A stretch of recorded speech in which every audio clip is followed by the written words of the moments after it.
UN-backed talks on ending the catastrophic war in Yemen are about to resume. The outcome will likely impact a very heated battle underway right here in Washington over legislation to cut U.S. support for the Saudi-led coalition in Yemen. Even some key Trump allies are looking to rebuke Saudi Arabia in defiance of the president amid growing evidence that the Saudi crown prince was complicit in the murder of the journalist Jamal Khashoggi. We're joined by our senior international correspondent, Nima Elbagir. Nima has been doing extensive reporting from inside Yemen. Nima, tell our viewers what's at stake right now.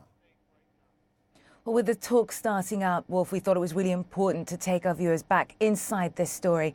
I do have to warn them and you, though, that this is an incredibly difficult watch, but we think an important one. Take a look.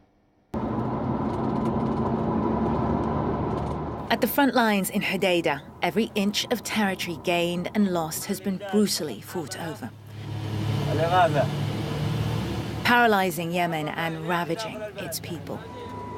As the world finally works to force the US-backed Saudi-led coalition and Iranian-backed Houthi rebels to an agreement for so many here, it's already too late.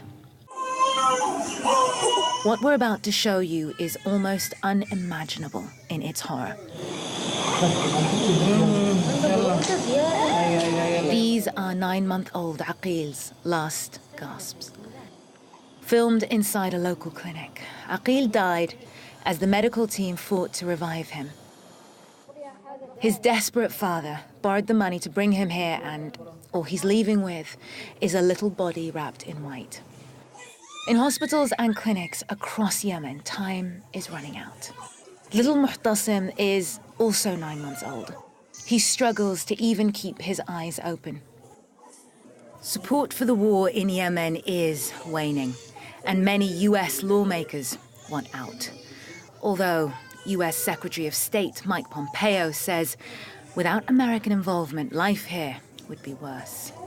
It's hard to see how.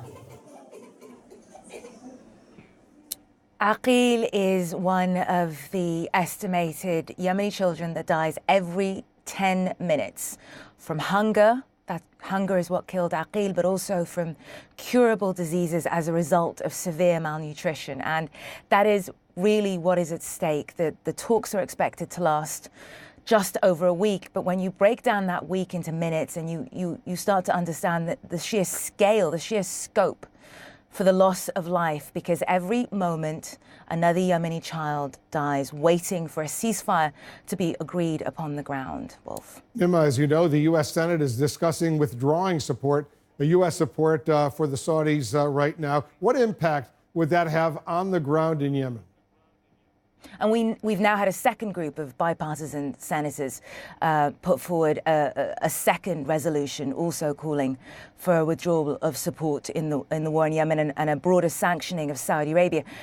The impact that it needs to have as a ceasefire is bringing to a close that siege on that strategic port town of Hodeidah, which is blocking the aid from reaching Yemeni families. And that's what the Secretary of Defense, the U.S. Secretary for Defense, General Mattis, had said these talks would deliver. But of course, we are still waiting to see tangible results. People are just happy, the people we're speaking to are just happy that the warring parties are in the same country. That is as far as their expectations have gotten. Hopefully, though, it will lead to some kind of cessation of hostilities. But every moment that that cessation of hostilities is delayed, well, you saw what that means in our piece.